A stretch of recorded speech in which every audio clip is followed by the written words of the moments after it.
asking, what are some, we have this panel every year and we talk about what we're looking forward to coming out in the following year. And I'm wondering if any of you have anything to share as far as advances that you've seen over the past year when it comes to accessibility, whether it's hardware or software, whatever. Danny, did you want to start out? Or? Sure, I can. I'll actually talk about the two folks that were going to join us that didn't make it. One of the things I'm really looking forward to coming out is a game that the Georgia Vocational Rehabilitation Agency put together. So I went up, we were at a conference, and being the acquisition manager for Tools for Life, I go up to the person that handles kind of the youth and transition part of GVRA, because they were demonstrating some mobile games that came out that weren't, they were accessible to people with physical disabilities, but not visual, not auditory. So I was like, it'd be great if your next game could have more of a focus on people with visual disabilities. I was like, and just as a jealous way, let's go ahead and throw something about resource management in there, because I work with people to find funding and to learn about budgeting and loans and all this good stuff. So I was like, it'd be great if we could have something that resource management that's accessible to people that are blind and low vision. I was like, good luck making that fun. That's what I would like. And to her credit, the person, Tanya Wise, she went back to her team, she talked to some developers, and they came up with a concept for a game that would be fully audio described. Everything would be built into the dialogue so that you didn't have to rely on the visuals. The visuals that you do have, it's based on shadow puppetry, so there's not a lot of detail. So somebody that has low vision can still see the outlines, they can still enjoy the story and the visuals that they have, but it's not fully reliant on just the graphics of it. And then as far as the interaction, everything can be done, you could do the entire game with one finger or with a mouth stylus. It doesn't require a lot of manual dexterity to operate. So that is what I'm looking forward to coming out. It's called Sun Moon River, and they're in the last kind of tidying up phase before it's going to be released, and it's going to be a free game, and it's actually fun, even though one of the themes is resource management. It's not apparent, you're not counting pennies or anything. So that's what I'm looking forward to, kind of that thing that I helped plant the seed for and watched other people run with it and do wonderful things. Well, there's a few games I'm excited about, mainly The Last of Us 2. I think a lot of people are excited about it and they're waiting for it. I'm a big fan of Naughty Dog, and I don't know if a lot of people know, when Uncharted 4 came out, the guy who actually hosts the website I write for, Josh Strab, he kind of reached out to them and said he had, he loved their games, and but he had so much trouble with the ending of the second Uncharted because of just the button commands and the QuickTime events. And ever since then, they really just overhauled all their games and added so much more accessibility. And they really are leading the way for a lot of other developers with accessibility. And I'm just excited because I know the original Last of Us was really hard for just everyone, but it was a lot of QuickTime events and having to press every button on a controller, so people with fine motor skill impairments, it was hard. I beat it, but it was pretty hard.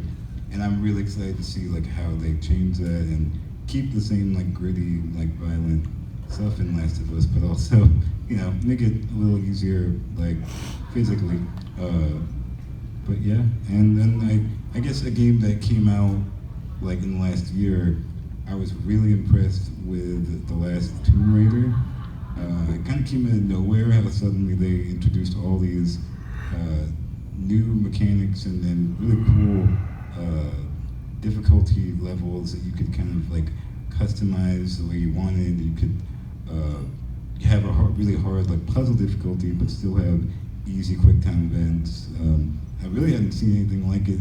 I think the closest was a Silent Hill 3, way back in the early 2000s, and that's great. And I hope that they continue to make games with that, with accessibility in mind.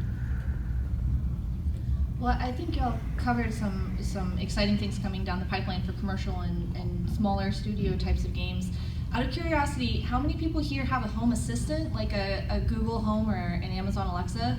Ooh, not quite as many. So you may have a love and hate relationship with that device. One of the things I'm not sure if it's going to be a boom or a bust or not are games on something like the Alexa.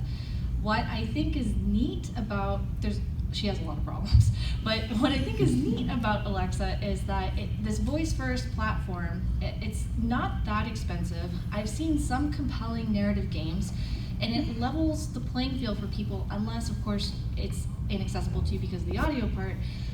There's not a dexterity challenge. You don't need to have visual pieces, though people are producing board games that you can buy and play with your Alexa. You start an app and she kind of walks you through a scenario. But it's something that everybody can kind of gather around and play. I don't think there's that many developers that are doing super cool stuff with it now, but if that does start to blow up, that's a relatively cheap thing. I mean, at the least you just buy the Alexa. Maybe you have to buy a game. But it's something that everybody can play around, and it's inherently accessible, except for the audio part, unfortunately.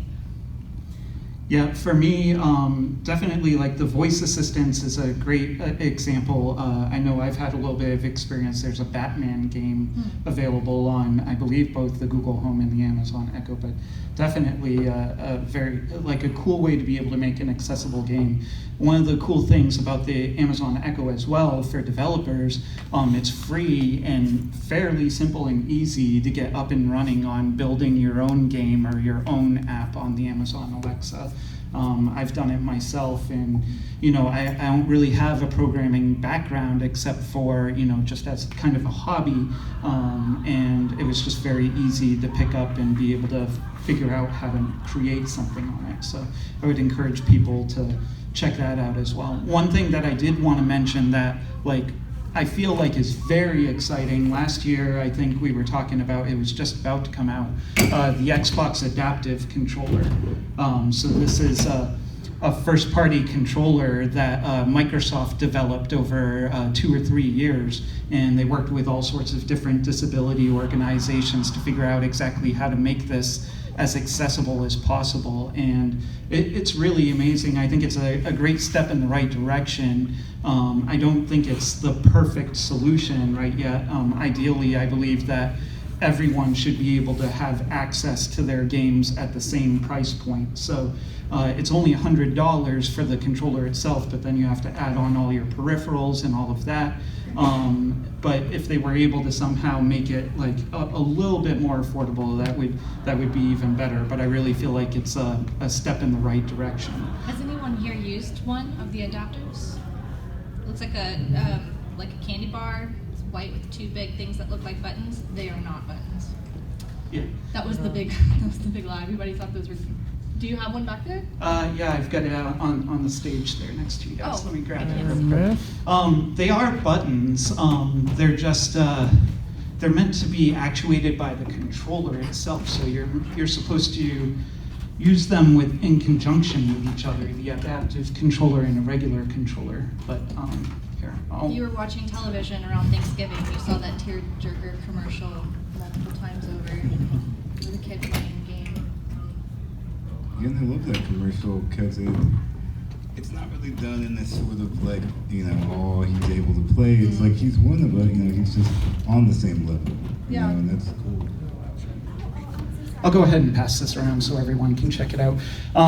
After this panel, I will be doing a hardware accessibility panel showing off different solutions like this as well. So if you're interested, feel free to stick around for that. So we've talked about things you're excited about or things that we've advanced in the last year with accessibility. What are some, I guess not to make it terribly negative, but what are some areas where we still kind of need to keep making progress? Okay. Well, and I guess I would be curious to know what the developers that were going to come to see what they think of the industry right now. On a positive note, I actually think accessibility has gotten better and better. I think the companies that do it continue to, and I think that's going to keep happening. But I had a few concerns this year. A lot of it really has to do with the game industry as a whole. I promise I'll get back to accessibility in a second. But lately there is a push to make, games that don't cost as much and are really quick to make, and a lot of we're in the age of remakes, and unfortunately when you make games like that, when bigger companies do that, disabled gamers kind of get the short end of the stick because we're kind of low on what they believe is important. And one problem I had was the new Spyro trilogy remaster, which is really fun. It's hard to kind of say bad things about it because I think they captured the nostalgia of the original really well, and I loved it. But it didn't come with subtitles at all, which was crazy in 2019. I think on a good note, I was surprised how many people noted that. It didn't just fly under the radar. It was, hey, deaf people will not know what the heck's going on in this game. But I think I was just concerned with the publisher's reaction, because it was very, I think the original, I won't quote it exactly, but it said something about preserving the integrity of the original, which doesn't make sense because the original, two of the games did have subtitles, so no. The integrity of the inaccessibility. Yeah, it won't feel like the original if it's accessible. Right.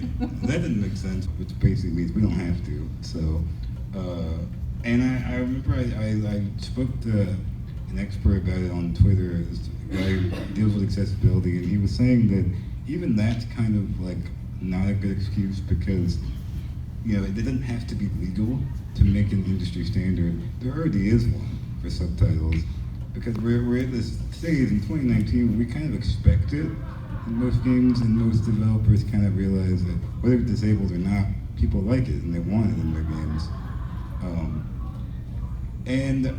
I think, and again, just to be fair, they did add it back but it took 6 months. And yeah, I guess I just hope that developers and publishers don't look at that. Well, I guess I hope they do look at the reaction and see well, maybe we should do the opposite. But I was just happy that more people talked about it and it wasn't just swept under the rug. I think from my perspective, when you're looking at some of the games, there's always okay, you plopped down your $60+ for a console game, or you paid for your mobile game, or whatever it might be. All of the little extra add-ons and the charge for this and charge for that, that's if somebody has already put down the money, when you look at employment in the disability community, when you look at income and all of that, that's excluding a lot of people that just don't have those resources to participate in that. And I know that's kind of one of those oh no, first world problem kind of things is what somebody might look at, but it really is excluding a lot of folks when you look at that. And I think some of that, when you're looking at the accessibility issues, I think some of that is the kind of the culture of the gaming industry. I did see a good, if anybody watches Patriot Act with Hassan Minaj on Netflix, there was a good episode he did about just kind of the culture of the gaming industry and the overworkingness. I'm making words up now. Yeah. But how severely overworked the developers are, and when you're looking at that, obviously, what are going to be the things that people are going to slack on first? And it's going to be accessibility, because it's not the biggest chunk of the market that they're trying to appeal to. And I think that's something that has to be changed on just a basic level. Most of the game is kind of expensive. Mm-hmm. Yeah, and designing, I'm going to say this, this is what is really hard to get through the minds of students until they start designing, they realize it. But designing for accessibility Don't kill me. But it's really hard. It's really hard because there are a variety of different kinds of abilities and disabilities, and why someone would maybe want to use the right hand for this kind of thing and left hand for this, and the ability to see in certain parts of their field of view but not others. So it's super challenging. But what is frustrating to me is that we have a lot of big grand challenge stuff that's way up here that we're trying to tackle with different kinds of hardware and software, but we have also a lot of low-hanging fruit that they're still not picking up. Subtitles, color blindness filters. There are still, like, Blizzard has terrible color blindness filters for Overwatch to the point where they're just not usable for people because they've just used some kind of stock filters over the game, but the way the game color palette doesn't work with the filters, and so then things just start to become invisible. These are kind of easier things to do. I know they're probably expensive, and we've talked before about how some games that have or studios have their custom game engines that don't have, like, they can't do the overlay for a subtitle layer. Says them rather. But these things still should be, like, pretty easy to do, and they're just not doing them. Yeah, and it kind of made me do more research in the design aspect of it, because I wanted to know, like, how easy is it to put subtitles in a game that's already made. I know it can be hard because if you don't kind of plan ahead, I think we talked about it before, when you're implementing anything in a game, it's harder to do it last minute. But I've also heard that more and more, like, big name game companies already have like subtitle, like, engines built in, especially narrative based ones. Mm-hmm. So less and less excuses, really.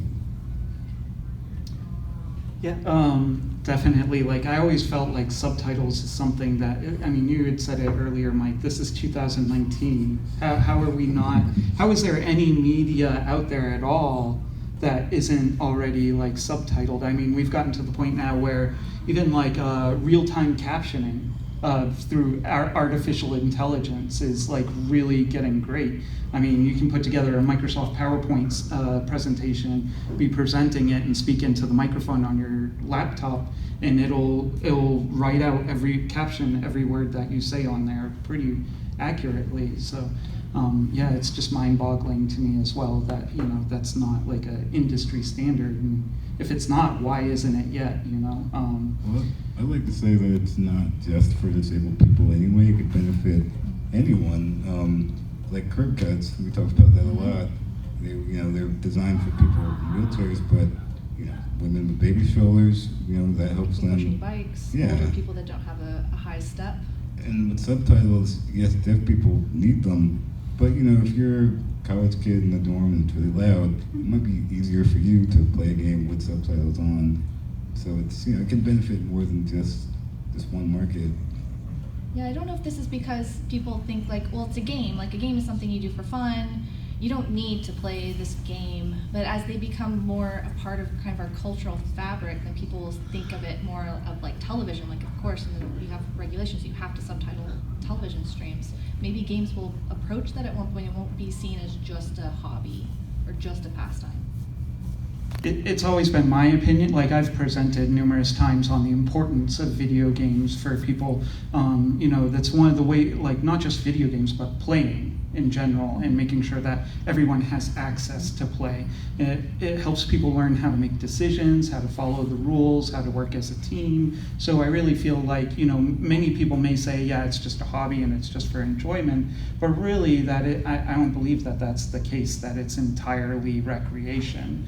And, you know, any form of recreation also has its benefits. You know, what, Mike, you look like you want to say something. Oh, I was just going to say, well, even if you did look at it from just money making, there's 33 million disabled gamers in America, according to this 2012 study, so it could have went up. And that's just money you're losing. You're not like looking at the full market and the full possibilities of who wants to play your game. Right, and as that market gets older, it may get better, because the people that started at the original arcades, like in the 70s, playing those games, they are acquiring age-related decline and maybe also disabilities related to that. They still want to play games, but a lot of these games are just not accessible to them. for lots of different reasons. So maybe in a selfish way, the industry will look at that and be like, well, we have to cater to these baby boomers that still want to play games. I guess we have to put subtitles in it finally, and then we'll, That's the thing. I think the people that are like, oh, well, it's just recreation. They say that because they can fully participate in whatever recreational activity they want. But I guarantee you, if they acquire a disability and they were an active gamer, they're gonna still want to do that. But now they're gonna see the value of the accessibility of it. And, I think Ben and I, we've talked to a lot of people over the years, and the mission for Tools for Life, we talk about live, learn, work, and play in the community of your choice. And I always tell people, don't ever discount the play part. The recreation part it adds so much to everything, to your life, to your enjoyment. And Yeah, I think there's a lot to say or that could be said about how many disabled people do play video games. Maybe you guys could speak to that if you know that. But I've just noticed over the years that because we tend to, like, disabled people tend to not be as active, we kind of gravitate towards technology and play more games because it helps us, like, escape and have something to do. Right, at this point, we're about halfway through the panel. It's flown by, guys.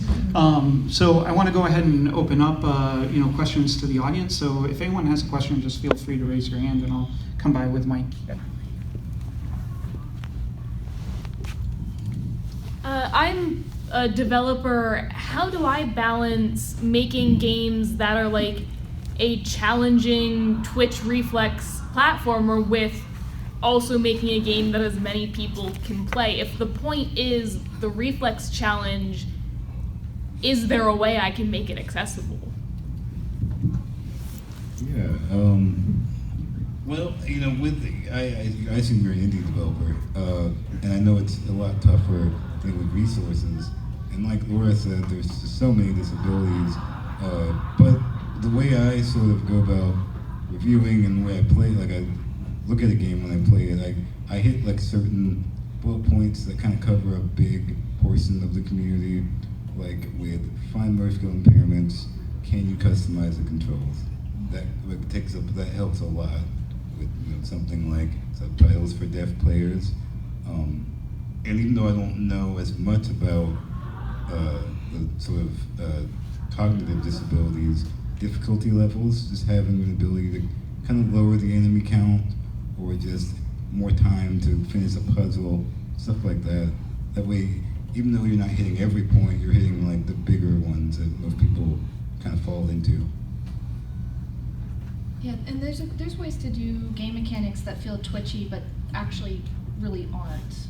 When you think of all the things that you do with key or controller, all of it is just like it's pushing, right? So the frequency of pushing, the duration of pushing, whether the push is an on, and then another push is an off, those things can really help for people who have limited dexterity or fatigue in their hands. And you still wind up with a game that someone who doesn't have that particular disability still feels like is a fun game, but it kind of lifts everybody up because you've done something a little bit different than the standard, like push a button masher like Smash or something. A button smasher? Oh, I'm There. sorry. What? What'd you say? A button smasher? A lot of games, like, you're just smashing buttons, but you can still have that kind of twitchy type of game where you're not necessarily having to hold them down. Okay, and I was kind of thinking you mentioned about action. I was kind of thinking, what about reflex? Like God of War, I thought it was the first action. I'm sorry, I forgot about what it called. Like an action game, just like, I mean, when an event, action button event or oh something. yeah, quick time event. That the one. Yeah. That kind of showed a reflect how fast paced it could get, like fighting game. Yeah. So I think he's talking about like reflexes and how that's required in games like with quick time events and things like that.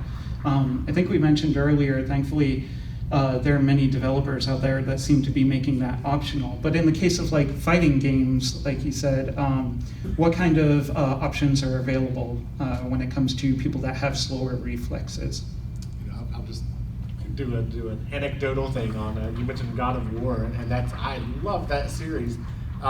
Super frustrating with some of those button mashing events, and that's where I employed the aid of my roommate. I was like, just tell me what to do. Tell me the buttons, because it was always like quick. And so I'd fail a couple of times and I'd be like, get in here. So we would kind of collaboratively do it. I don't know how you would fix that because I am not a software developer. Well, they actually really improved the last God of War. I didn't think to remember it or to mention it, but I think Sony's doing a lot of good. They're really kind of, if it's an exclusive, they tend to at least talk to developers about these accessibility options. But with God of War, I think they changed the quick time event so if you could change it in the options, so instead of having to press it quickly, you could hold it down, which helps a lot. Especially for me, because even though I love God of War, I could never really do it without help because you have to like press the R3 and L3 to do, I think, like berserk mode. Sorry if that's the wrong term. But yeah, now I can, so that's a huge leap. And sorry, it just spoke my mind. I accidentally push a button. Yeah. Accidentally pushing buttons. Yeah, I'm sure there are ways to develop so that you have to hold a button down for a certain amount of time in order for it to register as a command. I know I can't remember off the top of my head, but there are games out there where like a bar fills up around the prompt while you're holding the button down. So if you do accidentally push the wrong button, you have that amount of time to make sure that you're confirming that's what you actually want to do. In the third Walking Dead game, I don't know if this was like an accident within the coding, but I noticed when I reviewed it that with the QuickTime event, it actually didn't matter what button you were pressing, it would just do it. And I was like, well, that's cool. I don't know if it was intentional, but... You had a question? So this may not apply as much for consoles, but in the case of PCs, for example, I would think it would be relatively easy to handle a lot of those things with maybe third-party software. So let's just take, for example, people with color blindness or something like that. Is there anything available, for example, like post-processing with the video card to filter the colors in ways that would be customizable? Or it should be relatively easy to remap keys, for example, for someone to make a game more playable before it even reaches the inputs of the game. Like, there are ways to kind of intercept some of those things. I was curious what kind of availability there are for those things. And I think that would also be much easier on game developers because that third-party kind of access means it's done for them, which makes the incentive on the game developers less necessary. I mean, you guys can talk whenever, but I think in my experience, generally speaking, PC games are more accessible. I think a lot of it has to do with, indie games tend to be on PC, and indie developers want more people to play their game. But yeah, you're right. I've learned so many things about like getting into the code of a game, and like maybe I can like rewrite this so I can remap one button, and I would not. I don't know how to do any of that, but because the need was there, I was like, oh, I can figure this out. But they do tend to be more accessible. Yeah, so I think that's a good way to like kind of figure out how you can fix it yourself. But I think they tend to want more people, like I said, to play their games, so they kind of let you kind of mod it more than you would be on a console. Although I'm seeing more and more games recently that let you do that on consoles, which is kind of neat. I think there's a philosophical argument there that you could apply to a lot of different kinds of domains in daily life. Like, First off, the burden was placed on you as the user to figure out how to game the game so that it works for you. Should we rely on third parties to create that? But we know that good design lifts most kinds of people in many kinds of situations. So that should really be coming from the industry. Like, should we rely on these third parties to do it? And then that gets into like a regulatory argument. Like, I don't have answers for this, but this is one of the big challenges of it is I can play a game out of the box, but you have to figure out how to remap your buttons. Great, I've been playing for an hour and you've been reading through Reddit posts that are 5 years old about that version of software, and I'm having a great time, and maybe you'll play tomorrow, but we paid the same cost for this game. Well, there's also the fact that, I don't play a lot of PC games, but I have friends that do, and I've seen them do all kinds of wonderful things with it. I, however, am not that motivated. I mean, if I had a PC game and I couldn't just play it, I ain't buying it. Because I don't want to have to get a master's degree in software engineering to figure out how to like change the font of that game. But I think it's cool that there are the third parties out there that is a possibility for PC games. But I think for some people that aren't very good with manipulating software, the motivation may not be there for that. So I'm like, I'll find something else to play rather than going into like the source code. And the research. Oh, sorry. The research just to keep up with that, because there's new software and new companies, and they come up and they disappear, and so it's like a monthly thing that you have to do this survey constantly to see if there's something that can allow you to play that game that you wanted. There is one game you can allow to change. Minecraft. You mentioned Minecraft was a game you could change, I said. Yeah. So as an indie developer myself, I have a regular day job, and I also fall into the 70s arcade player, getting older and now having problems with myself. Right. What is the one thing that these indie developers can go for that would make everything more accessible for people? What's the one thing they need to include in their game, in your opinion? One thing they can include in the development process are people with disabilities. No, you stole my answer. I got it before you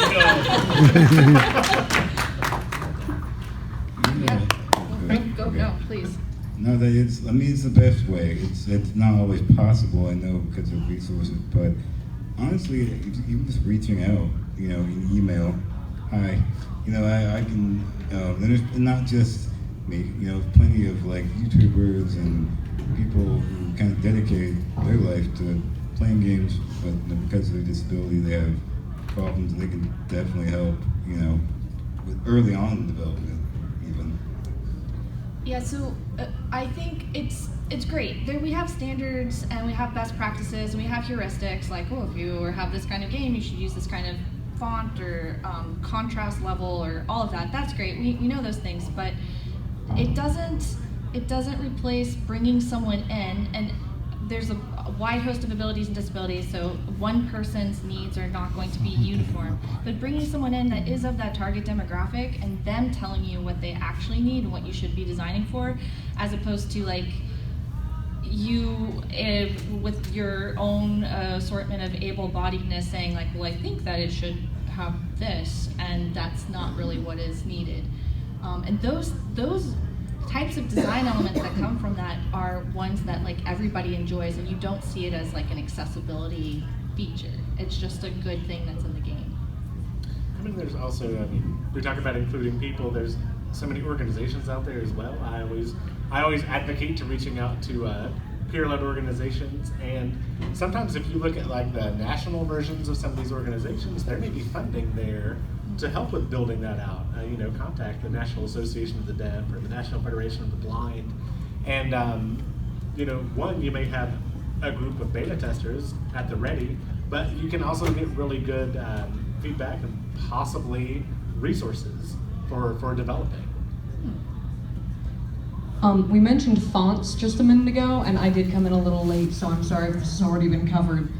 but I'm dyslexic and I have had the experience of just not being able to parse the letters that I'm seeing because it's in some artistic font. I'm like, what is the tutorial telling me to do? It's green and wiggly. It's lines, that's not words. And having a way to either like turn off those kinds of text effects, change the font, make fonts bigger, change the color in some cases, would be very helpful for me, and I'm sure some other people with other visual things. How hard would that be to incorporate in a game? And does anybody know of any games where you can do that? There's a few, and I'm really happy to see more and more console games do it. Life is Strange, they started doing like larger font, not like crazy differences in the types, but you can change the size. And I think they had to do it for the new God of War because I don't think there was like a black background behind the subtitles, and that's something else that developers have to like think about. Like, oh, we have subtitles, but can you read them? You know, wherever you are on screen. You know, it depends on the genre of game too. Most narrative games, you don't really have to worry too much about like the background because you know, cinematics are like the usual tool to tell the story. But with an action game, you might be on top of a roof, killing somebody. You know, is that roof tile like too light? We do not understand what's being said. But I have seen a few, and I'm really happy that there's more and more doing that. Have you ever seen the font that it has multiple academic papers published on it? I think it's about 10 years old for dyslexia. Do you find it easier?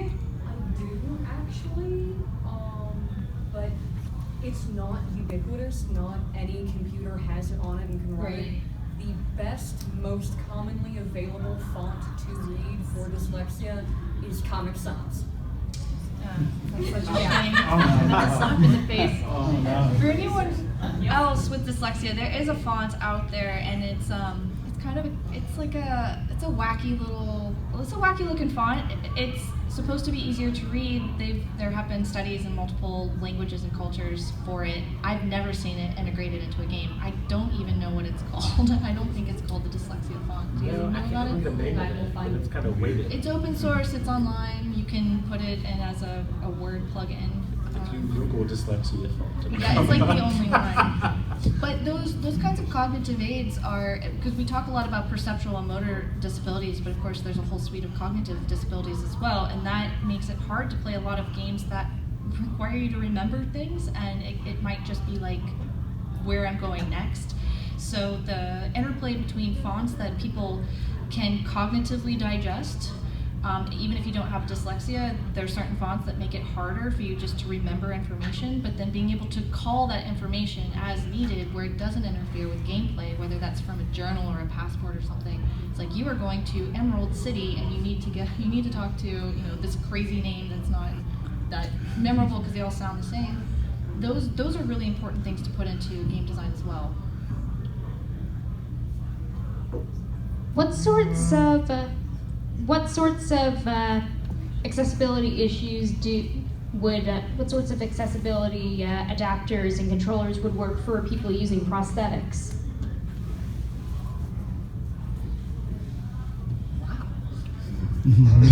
If you guys have input, I mean, I could talk about this a little bit. There are definitely the Xbox adaptive controllers one to look at. There's just the fact that you can augment this with various switches, and you don't need a whole lot of fine motor control. So you could actually set up switches on if you have articulating fingers.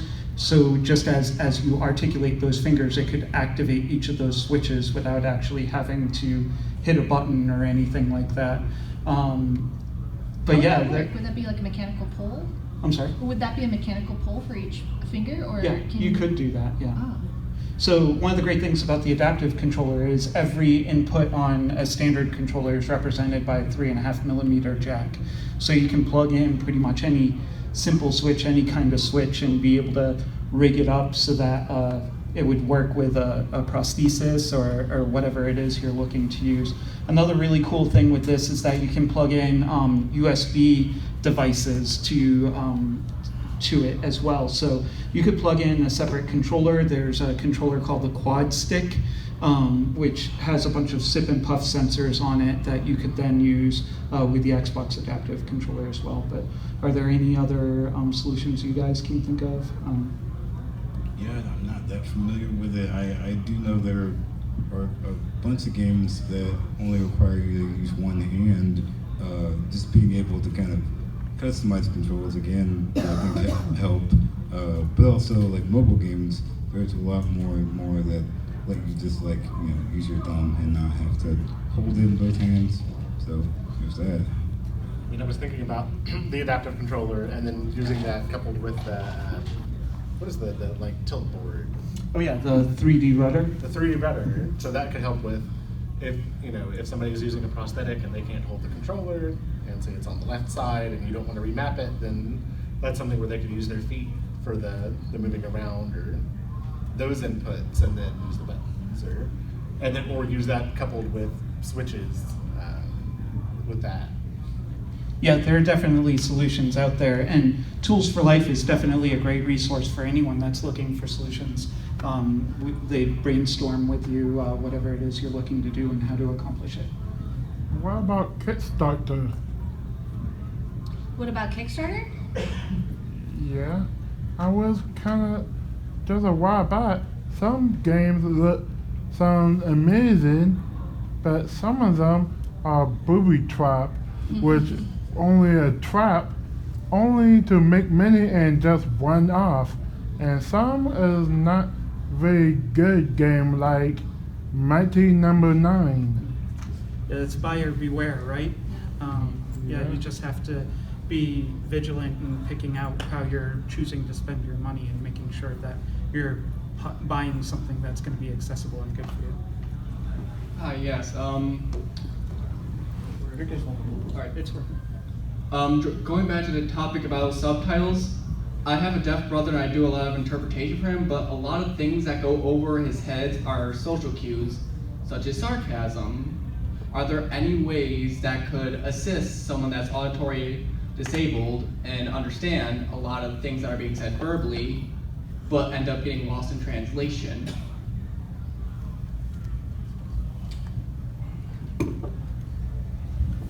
Really good question.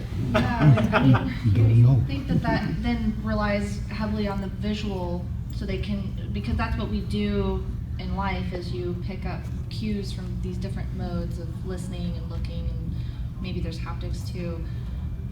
That requires, I would say double encoding, but maybe like triple and quadruple of encoding this kind of information. But that's an interesting challenge too, because I mean, there's a lot of differences between sign-supported English and then American Sign Language. So even if you have subtitles, to throw another wrench into this, even if you have subtitles and someone speaks ASL, but they are not that good of an English reader, you've lost them in the first place anyway. Yeah, and That was dissatisfying. I'm sorry. Excuse me. Now you got me thinking. I understand about the problem with the eyes and death in the ear. I thought might well be a line player to speak with a mouth if a person is mute. Yeah, that comes up a lot, actually, for team-based games, of people not wanting to or not able to speak on comms. What were you going to say, Mike? I was going to say, I did have a developer contact me once just saying they were thinking of making a game, but they really wanted to make sure deaf players would be able to understand how far and how detailed should the subtitles be. All I could think was that, if it was an action game and it's something that's really important that's going on off screen, just make sure that that's being written. But they also, this person also said, well, what about the nuance of conversation and how much should I put into it? And again, it has to do with what kind of game you're making. And just how much you can write on screen, but just the basics, I've seen captions on TV that, say snickering or something, oh, he's being sarcastic there. I think the barrier, when you're looking at somebody who's deaf, I mean, there's that cultural and the linguistic barrier that are kind of working, and I don't know how you would be able to relay that information without having like a signed version of, or an ASL version, so that you are getting that information and I guess writing dialogue and being mindful of, it's not just deaf people that don't get sarcasm. A lot of folks don't get sarcasm. I know this from personal experience. But yeah, that's giving me things to think about, and I wish we had a better answer. It reminds me of, I don't know how many people in here played Mass Effect, but there was one race in the game that they weren't able to intonate their voices or change like how they were talking, and so they would always preface whatever they were saying with how they were saying it. So it'd be like, politely, that was a great question, or something like that, sarcastically, and then they'd say what they wanted to say. It's like so, Reddit. You have to put like the /s or you're going to get destroyed. Okay, so for a long time I stayed away from MOBA games because I have fine motor skill issues. But I recently got into League of Legends like last year or so. So I'm looking into like some ways to kind of help adapt. We're gonna even start to like look and see if there's any fine motor skills. So obviously it's a PC game. So where would you recommend a newbie to start? That's a tough one too, because I am not good at MOBA games, but I did kind of like Smite.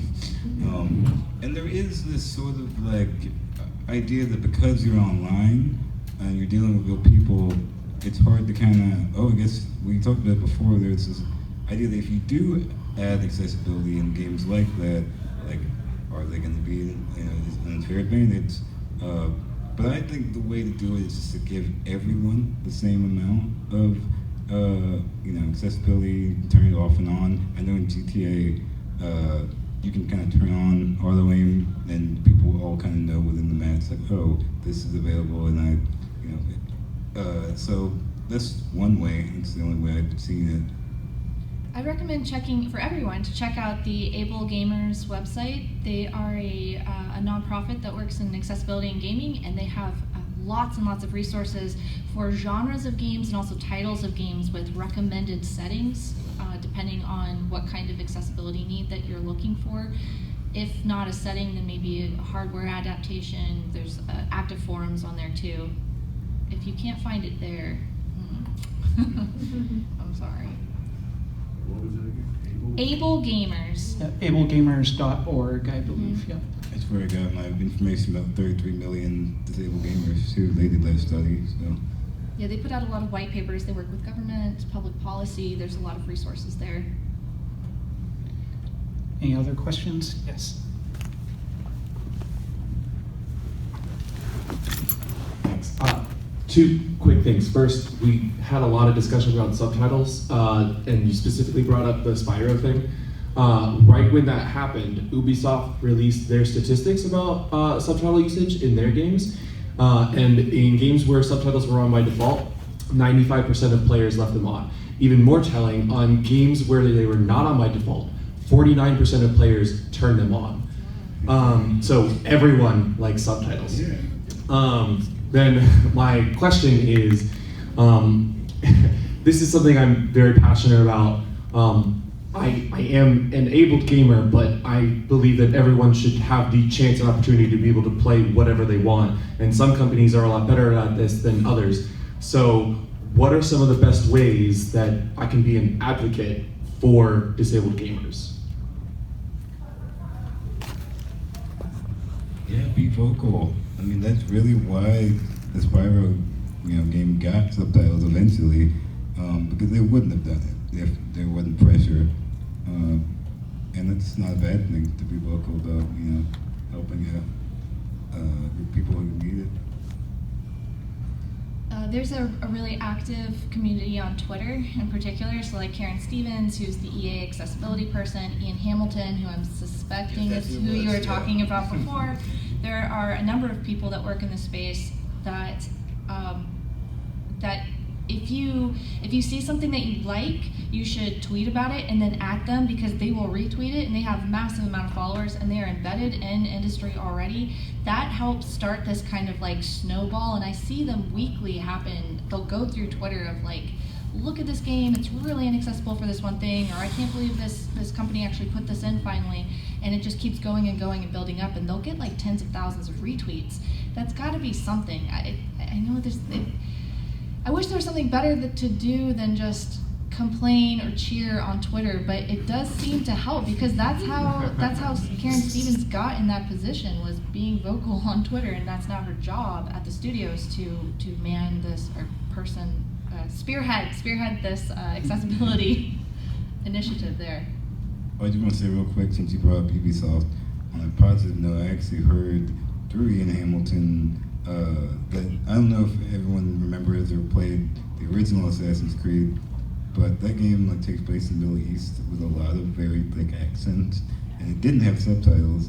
But that was like, mid-2000s, and I found out that after that happened, Ubisoft kind of like made a point to make every game after that had subtitles, and I think that's it worked. And it's like, okay, we've learned.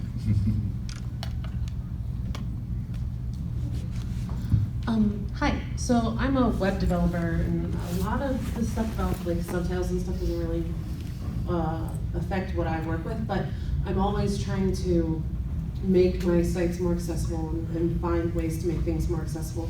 What, for the developers in the crowd, what would be some good resources that we can go to research on our own, where we can find information like basic stuff like about color contrast and stuff like that, so that we can continue to develop our own understanding of situations and how we need to develop things in general? I can say, just as one basic starting point, if you're looking at developing a website and going back and auditing the accessibility of it, I know that Chrome browser has an accessibility audit built into it called Lighthouse. So that would be one place where you could start, just to identify where you're kind of falling short and how to be able to bring it up to speed as far as accessibility goes. But did you guys have any other? Yeah, I was going to throw out something that my colleague John Ripple works on a lot, is the WCAG WCAG Web Content Accessibility Guidelines. That's a good place to start. You can also reach out to the Center for Inclusive Design and Innovation. We do have a person that specializes in information communication technology accessibility, and we're going to be putting together some user testing and user experience kind of things. So that's a resource as well. Blanking. There's another organization that just flitted out of my head and out the door. I don't remember. Any other questions? We're coming up on our time. Do you guys want to share any last thoughts before we wrap up here? Danny? The last thing I'll mention is, we were talking about being a better advocate for people with disabilities in gaming. It all boils down to, if you see an inequality, or if you see something, say something.